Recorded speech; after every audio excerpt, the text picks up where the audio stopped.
fois que la guerre d'Algérie a été finie, on a réécrit l'histoire sous la forme d'une résistance française à la guerre d'Algérie très massive, disons très importante, etc., etc. Or, la tâche de l'historien, précisément, c'est de remettre sans anachronisme en perspective historique et de voir qu'en fait, ceux qui étaient opposés réellement à cette guerre sous la forme du mot d'ordre de l'indépendance, je parle, étaient en fait très minoritaires dans la société française, et ils le sont devenus en fait que progressivement, ce qui ne veut pas dire qu'il n'y avait pas des exercices de solidarité dans les syndicats, dans les mouvements sociaux, etc. Mais sur la forme politique de l'indépendance, c'est-à-dire de la séparation, en fait, ces courants anticolonialistes étaient minoritaires dans la société française. Ça, maintenant, tous les travaux le démontrent. Et ce que j'ai essayé de faire ces dernières années, c'est de travailler sur les débuts de cette guerre d'Algérie dans la société française, c'est-à-dire les années 56, 57, 55. Bon, ça, par contre, c'est très peu étudié. La période la plus violente de la guerre d'Algérie, c'est sous le général de Gaulle.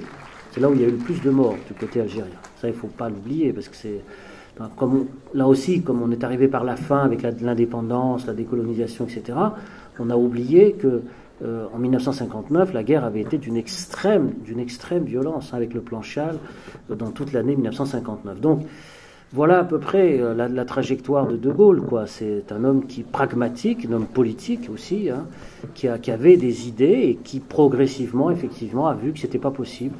Et donc il s'est orienté sur la séparation, mais c'était aussi une course de vitesse pour lui très importante, parce qu'il s'est affronté à une partie de son armée. C'est que derrière l'argument victoire politique, pas victoire militaire, il y a en France cette tentation, toujours, de se retrancher derrière le fait que l'Algérie est devenue indépendante, tout simplement. C'est-à-dire qu'on est prisonnier d'un enjeu électoral momentané, qui va disparaître et que tout le monde aura oublié dans 15 jours, mais par contre, personne n'oubliera l'absence, disons, de reconnaissance de ce qui s'est passé après la mort d'un chef d'État. Ça on ne peut pas oublier. Ça, l'histoire de l'Algérie et de la France, c'est une histoire qui est liée. Et les uns et les autres s'encouragent 50 ans après pour faire en sorte que le silence continue d'une certaine manière. Donc il ne faut pas laisser faire, il faut tout dire, tout en reconnaissant les choses, mais il faut avancer en disant les choses. Voilà, je vous remercie.